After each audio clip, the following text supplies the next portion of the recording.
Hello बच्चों, आगे बढ़ते हैं। आज हमारा 5th क्वेश्चन कंप्लीट हो जाएगा। ये 5th का लास्ट पार्ट है। यहाँ पर हमें दो रेखाएं दे रखी हैं। एक रेखा दे रखी है r बराबर i plus 2j minus 4k plus lambda 2i plus 3j plus 6k। दूसरी लाइन की इक्वेशन दे रखी है r equal to 3i plus 3j minus 5k plus mu 2i plus 3j plus 6k। हमें इनके बीच की दूरी ज्ञात करनी है। देखो, जब वेक्टर फॉर्म में लाइन की इक्वेशन होती है वो इस प्रकार होती है, r equal to a1 plus lambda b1। क्या होती है?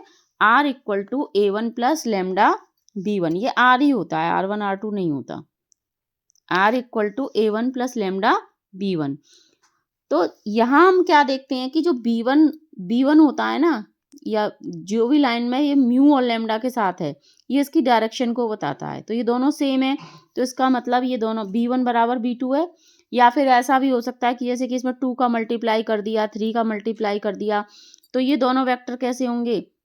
पैरेलल होंगे। तो इसका मतलब ये दोनों लाइन कैसी हैं? समांतर हैं, पैरेलल हैं। तो जब दो लाइन पैरेलल होती है, उनके बीच की दूरी कैसे निकालते हैं वेक्टर फॉर्म में? Mod of vector B cross a2 minus a1 upon mod of B. तो सबसे पहले मुझे मोड ऑफ बी की जरूरत है और ये क्रॉस प्रोडक्ट का भी मोड निकालना पड़ेगा। तो 1 बाई 1 निकालते हैं।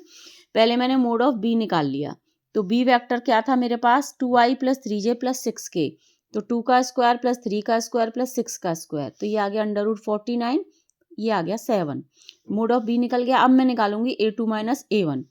तो a2 यहाँ पर ये आगे वाला a2 है दूसरी लाइन का, और पहली लाइन का आगे वाला a1 है। तो इसमें से इसको माइनस करेंगे तो 3i में से i गए तो 2i, 3j में से 2j गए तो j, और -5 में से +4 गए तो ये -4 गए तो ये हो जाएंगे -k।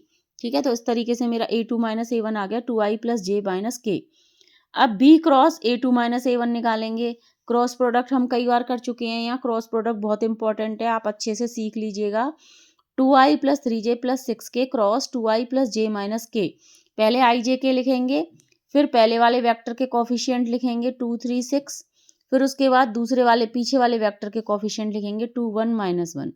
i के साथ सॉल्व करेंगे तो 3 1 जा -3 और -6, और j को माइनस में लिखेंगे -j -2 -8 -12 सॉरी, और k के साथ सॉल्व करेंगे तो 2 -6। तो इस तरीके से ये इसकी वैल्यू आ गई -9i प्लस -14 आएगा ये, और माइनस से प्लस हो जाएगा +14j -4k। अब हमने इसका मॉडुलस निकाल लिया इस वाले वेक्टर का। ये क्या आया हमारा? Mode b cross a2 minus a1। तो -9 का स्क्वायर, 14 का स्क्वायर प्लस -4 का स्क्वायर, तो ये आ गया सॉल्व होकर √293। इस तरीके से न्यूनतम दूरी निकालने के लिए इसके मॉडुलस में किसका डिवाइड लगाएंगे? मोड ऑफ बी का। तो ये आ गया 293 अपॉन मोड ऑफ बी हमने यहाँ निकाला था 7 आया था, अपॉन 7। तो इस तरीके से हमारा फाइनल आंसर आ गया। दोनों रेखाओं के बीच की न्यूनतम दूरी कितनी आ गई? √293 अपॉन 7। ओके बच्चों।